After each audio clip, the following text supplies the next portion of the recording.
Hey everybody, welcome back to this Think Business Live. I'm excited to have Kari Decarlo, who we go way back, having sat on the Detroit board of Immerman Angels, which was an amazing time. That's many years ago. And Julie Haskins-White, and their company, Creative Eldercare Consultants. We're going to be talking about how to care for our seniors and their care transitions. And I was really excited that, Kari, thanks for reaching out to me to be on the show, because right now it seems to me, you guys have a business with transitioning seniors, their care, and COVID hits in March, and your whole business, you had to adapt to this new world where, a lot of seniors were on lockdown, if not all seniors were on lockdown.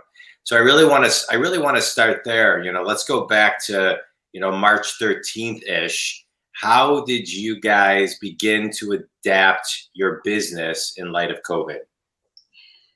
I can address that briefly, and then I'll pass it off to my partner in crime. I I remember when we kind of went into the lockdown situation, and I was sitting at home, and my first response was a bit of panic because about 75% of our clients typically come from referrals in high-end subacute rehab facilities. And the touchstone of our business is to go out and see them face to face, do a personal assessment. A picture's worth 1,000 words. And it's the part about our job that we probably enjoy the absolute most. So when everybody was locked down and nobody could go in or out or anything like that, I would have to say I personally got a little bit panicked about it. Yeah. And I started hearing things about loans and all this type of stuff. And I was thinking, well, how are we going to do this? And kind of shook it off after a couple of days and said, well, we'll just work our way out of it. So Kari came up with the idea of a COVID-19 letter to put out to people and tell them the types of things that we were going to do in our business practice. And we began to rely a lot more heavily on mountains of information from the facility. We will get 20 pages of information sometimes before we even see a client. So we had to get that much sharper in terms of reviewing information, talking to families, conference calls, Zoom calls, all those types of things to get the best intel we could have to make the absolute best decisions along with our families. Yeah. We want to do a wonderful job, but I can certainly say that it has changed the way we're currently doing business. Yeah. It sounds like really trying to figure out how to recreate the emotional connection with everyone during this very emotional, stressful time on a good day, and then add in COVID and the fear that specifically seniors I had, and I think still have, of being too close to people. Yeah. Indeed. Yeah. People are already over the top when they call us. I always say that the horse is down the street, running down the street out of the barn when they call because they're so over the edge. Yeah. When they call us in the first place. So when you throw COVID on top, you've got a tremendous amount of guilt and stress and pain. And we do our best to listen and to be kind and use the information we have to help them feel calmer about what's going to happen as a next step. Yeah. So people can just frame things right now. Define just, as you guys are, today we're talking about how to care for our seniors and their care transitions. Just talk about that level of what care transitions mean for people, because, there's people who are listening right now who are not seniors, but their parents are seniors. They are trying to figure out how to care for their senior parents while teaching their kids in school, while working full time, while balancing a lot. So if you could just kind of frame that type of, I guess, client of yours, I think it would help put things in perspective. Kari, how about you? Yes, sure. Thanks. But just to piggyback a little bit off of what Julie was saying earlier, Not only were, families and us trying to figure out the next best path, and all of our seniors being in somewhat of a lockdown situation in a rehab or the hospital where we couldn't get in to see, but it was a bit challenging to really, like you said, connect with our families to say, hey, we got you. We're going to find the best next option for them. But on the flip side, the facilities, the assisted livings, the memory cares, the small AFC homes, adult foster care, they were also on lockdown. So for families to need to place their loved ones somewhere or someplace because their care needs were so high, right? They couldn't get into the facilities to see where their loved ones would potentially go. So we had that aspect of it too. And luckily, Julie and I, we've been in this business now, I think for like 8 years, 9 years. And so we have some really strong relationships in the community, and we work really hard to stay in front of those new facilities, the up and running facilities, the AFC homes, to see who really has the ability to take care of a certain level of resident that we're going to bring their way. So to kind of transition into your question, it's really getting to know the families and their loved ones' care level needs, and they're all so very different. Trying to explain to someone what exactly they need. And for example, yesterday I was on the phone with a gentleman for about an hour and a half because he was so confused, and it was a cognitively mindful gentleman living at home, but he just wasn't sure of the levels and what really he needs at this time. So when we meet with families and we talk about levels of care, it's like Julie said, we get all these pages of notes, and looking through those notes and to kind of see the red flags. Is there a diagnosis of dementia? What do they need for assistance with their activities of daily living? Do they need help dressing, bathing, grooming, some little extra eyes and ears? Do they need help with their medication reminders, or do they need someone to really control that for them? So when looking at individuals and taking into consideration all of those things, is it in fact possible that loved ones can remain in their own home with some caregivers?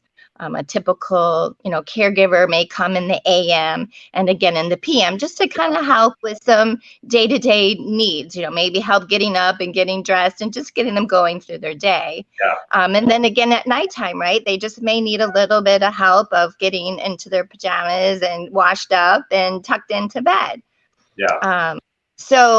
But is it the next level where they're a fall risk? They're maybe wandering a little bit away from the home, where is the supervision and where is the hands-on care that's really needed? So then we kind of take the turn to say, hey, based on our experience and what we've learned, here are some really great options, but there's so many in between situations that we deal with that just really not cut and dry. So that's why it's really important that we have that interaction with family and that potential resident that needs a certain level of care. It's a beautiful service that you do. I'm curious as to, let's rewind for a minute and talk about the the baby boomer who has elderly parents, and you have to talk to those senior parents who still feel 20, who still think they're 40, and they don't want the help, right? I would think that that's a big resistance, and that education of communicating and being that almost social worker, teaching them how to communicate and the benefits of being, transitioning to the right place. And so I just want to back up to those types of conversations that you're having, because I would imagine you get calls from people like me and older generations saying, how do I even communicate effectively to my parents, grandparents, that they need to, they need to transition out of their home? Julie? Have at it, Julie. Well, am I right? I would think that would be a very difficult piece as far as people picking up the phone. Like, yeah. Well, it's a difficult piece for them to do it in the first place. And I've been in senior health care for 33 years. So I'm 100 years old, so I get it. And what I hear, that's an inside joke, but what I hear repeatedly is the same questions, the same tone in the voice, the same concern. People call us again and again and again. Our phones never stop ringing. They never have since we opened the door. Yeah. And I hear the same question. I don't know if you can help me. This is what's going on. And this is specific to rehab facilities, but they told us we've got 100 days of Medicare, but now they're saying that they have to go and they're kicking us out. We hear all sorts of things like that. And you will find people who have, they're professionals, they're intelligent, they've been successful in every area of their life, but when they call us, they're genuinely lost. And it is our job to hear them out, to ask the right questions, to empathize, to let them know they're not alone, and kind of get down to what the next best step will be. Yeah. And it's about being preventative too, right? So when you're talking about having those hard discussions with family, right. And usually when they're calling us, right, there's a concern. So really, erring on the side of precaution and making a move or a transition before something happens, right? A terrible fall, or dad's starting to get a little bit off balance, and we're getting concerned. And so it's really educating the families about, hey, let's not wait too long before we start talking and looking at options for mom and dad. And my dad is one of them, right? He's 77 years old and he's living in Florida, and he says, I don't like living with all these old people. Well, so he, himself thinks of him being 30 years old, and, he doesn't see himself like his peers. Yeah. So, good. So that's a good thing. Right. I love it. So wait, so I want to talk to you now as business owners, and as business partners. I think a lot of times, people have ideas on business and they maybe know that they could do it on their own, but they're better with a partner, and there's synergy with partnerships. And then there's the learning how to communicate as partners. So kind of walk us through, and what I'd like you to touch on is, as we sit here, it's September 10th, 2020, and we're still living in COVID, and things are different as far as how they were even in beginning of March this year. And one of the things I'm seeing as I'm coaching people around the country is people are starting to pop and start their own businesses, and they're finding business partners in unlikely places. And they're wanting more freedom. They want more time with their families. They want to be able to homeschool, not feel the pressures of corporate in many cases. And so I think you can lend and shed a lot of advice on how you came to be business partners, how you effectively communicate to grow your business, and how you kind of adapted not only through COVID, but adapted as business partners and evolved through this turmoil that we've all been through over the last 6 months. Well, John, I'm going to speak to that. Do it up, Julie. Yeah, well, I'm the owner of the business, and we're technically not business partners, but we're working towards that end goal.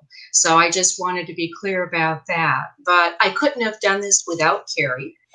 And we got together, back 8.5 years ago. She was my neighbor, and the timing was perfect. 6 months into my business, she needed a job and I needed some help.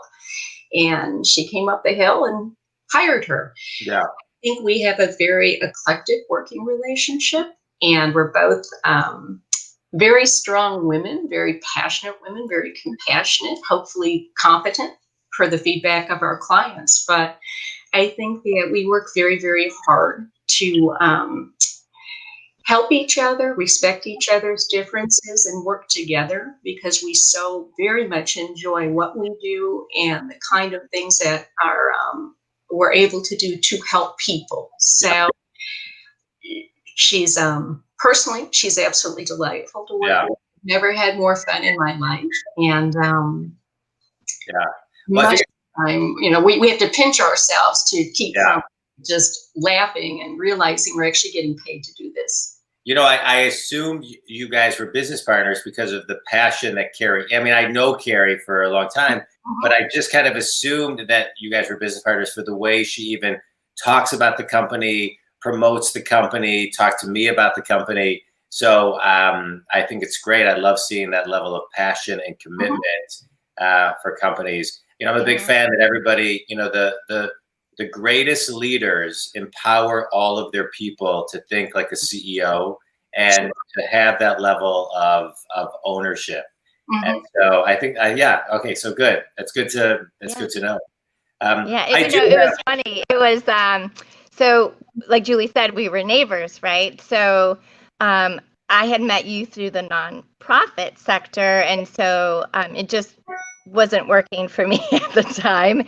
And I had, you know, younger children. Red Cross, weren't you working? The American Cancer Society. American Cancer Society, right,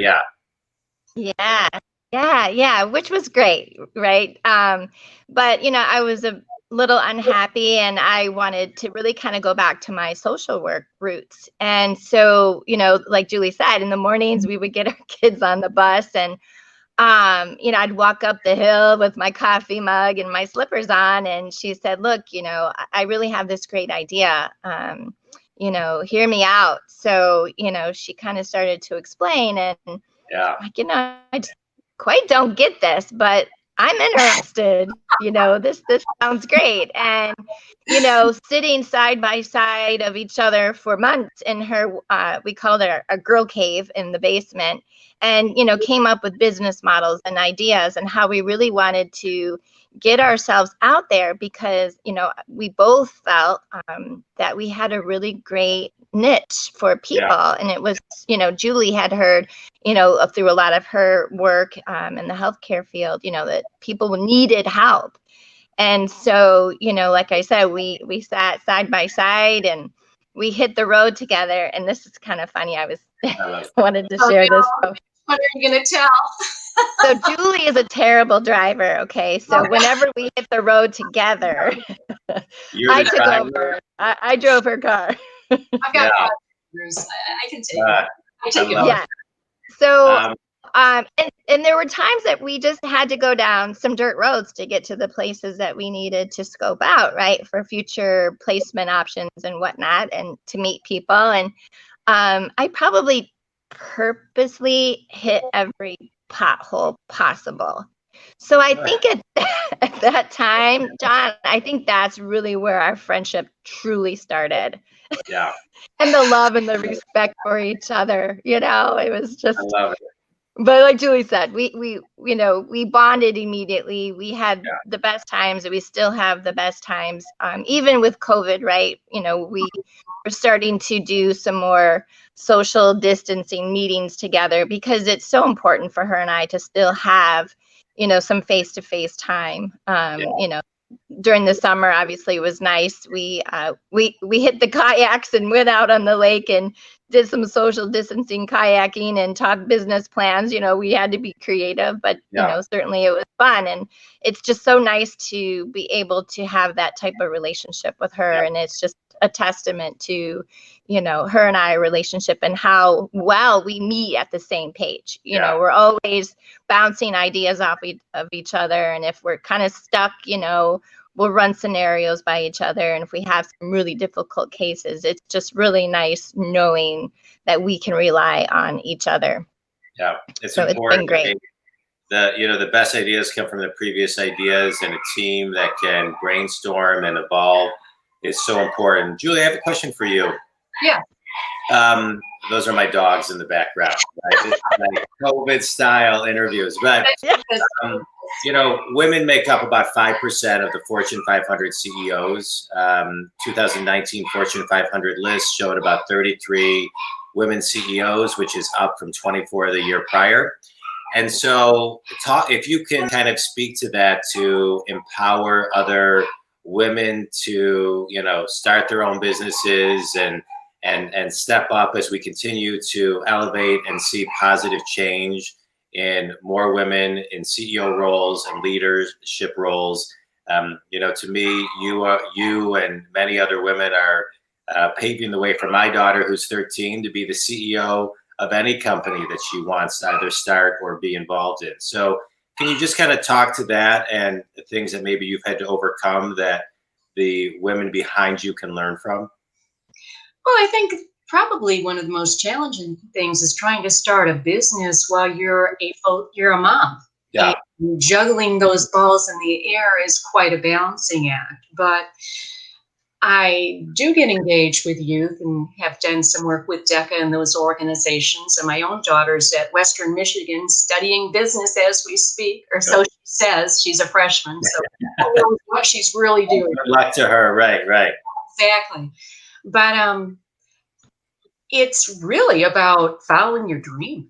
Yeah. It's really about following your dream and becoming so passionate and so competent in your field that you want to take it to the next level. And when you find something where when you roll out of bed in the morning and you get to do it, and it feels like a miracle that you could even get paid for it because you do it even if you didn't get paid, because that's how good it feels, then you need to follow that dream. Yeah. And this business I opened with no investment. I was working part-time. I had my 2 children that were 6 and 10. And I had researched the idea. My mother had worked in real estate, and I loved the idea of having my own business, always thought about it. But nobody was really doing what we were doing. Yeah. And my background is in business. I had 25 years in home care. I ran all the St. Joe's private duties for the state of Michigan, Oakwood hospitals. So I had been immersed in that culture, and I loved the seniors. But it was trying to figure out, well, how can you do this and make a living doing this? And one day I just rolled over in bed and said, I'm going to do it. 2 days later, I popped my LLC, and then I was working part-time. 4 months later, I broke even, and I put my notice in to my boss because I didn't have a single moment of time for myself. 2 months later, Kari joined me. We started off so fast. It was backwards for sure. I had a lot of contacts in the community that basically said, whatever you do, we're going to back you. Make up a card, we're going to refer to you. And how wonderful that they did. How wonderful that they did. And it's, you can do it. Yeah. You can do it. You will find a way. It does work out. Things happen for a reason, and it's simply been an amazing ride, but you have to believe in yourself. Yeah. And you have to believe that it can be done, and you figure it out. So, and then of course, running into the beautiful Kari Decarlo took it to another level. Yeah. So many. Maybe more sassy than. That's great. I love it. All right, good. Thank you for that. Before we move into a quick speed round, Julie and Kari, tell everybody your ideal client and how people can get a hold of you. I'll let you start, Kari. Yeah, so there's really no particular ideal client, right? We try to help anyone and everyone. So I would say anyone that has an aging loved one that they may have some red flags that are starting to pop up, right? Mom and dad's losing some mobility, or, maybe there's an early diagnosis of some dementia or some physical difficulties happening, right? Or maybe just wanting to downsize. Mom and dad live in a big colonial, and, they would rather be in more of a facility for socialization to make things a lot easier for them. Anything kind of a transitional type of situation, or even just questions, right? I would say just pick up the phone and call us. We're happy to call and talk to anyone, answer any questions. We have great resources. So if someone needs an elder law attorney, maybe financially they're struggling and don't know where to turn, we have some wonderful contacts, through the Area Agency of Aging that we can link them to set them up with to kind of help try to get some extra resources. The VA is always a great resource for our veterans. So, we can give you our cell phone numbers. I can give it to you now, however you want. Give me a number that people can call you at. Okay, so I'll give you mine and then Julie will give yours. So my cell is 248-513-7317, and it's always on. We work day and night. What is it, 513? 7317. Great. All right, yeah. Great. And there's no question, right, that shouldn't be asked at this point. So if someone has, like I said, just an aging parent wondering what are my options out there, give us a call. It's a free service, so we're happy to help. Awesome. All right, guys, really, here's a quick speed round. Oh boy. Favorite business book and why? Oh gosh. Good question. You put me on the spot, John. All right, next question. Julie? Yeah, go next. Next question. One recommendation on how to adapt in business through the end of the year. Julie? A recommendation to adapt in business till the end of the year, I would say be flexible. Be in constant contact with your clients. Let people know that you're out there doing business, doing it well, that you can never stop doing business. Just keep reaching out to people and letting them know that not only are we here, but we're thriving, and we're going to continue to take care of you in the best way that we can. Amen to that. Amen to flexibility. Right. Absolutely. Amen to flexibility. Mm-hmm. Yeah. All right, good. Kari? Are up there as well, John, so we can have that in there. That would probably be good. It's 248-842-4980. Hold on, give me your phone number again. It's 248-842-4980, and that's the main line. There we go. All right, guys, this was fun. Kari, I appreciate you reaching out. Thank you for the work that you do to transition care for our seniors and their transitions, for talking about your partnership, believing in yourself, and all the work that you guys do. I appreciate it. I appreciate you guys taking time to be on the show.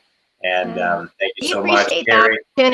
Yeah, we really appreciate the opportunity. Kari, it was great to see you. And Julie, it was great to meet you. I wish you guys all the best. Keep on helping people. And if anybody needs Kari or Julie, again, Kari's 248-513-7317, and Julie is 248-842-4980, and they can be reached both at creativeeldercare.com. I thank you both very much. Take it easy, everybody. Thank you. Be well. Bye-bye. Bye-bye.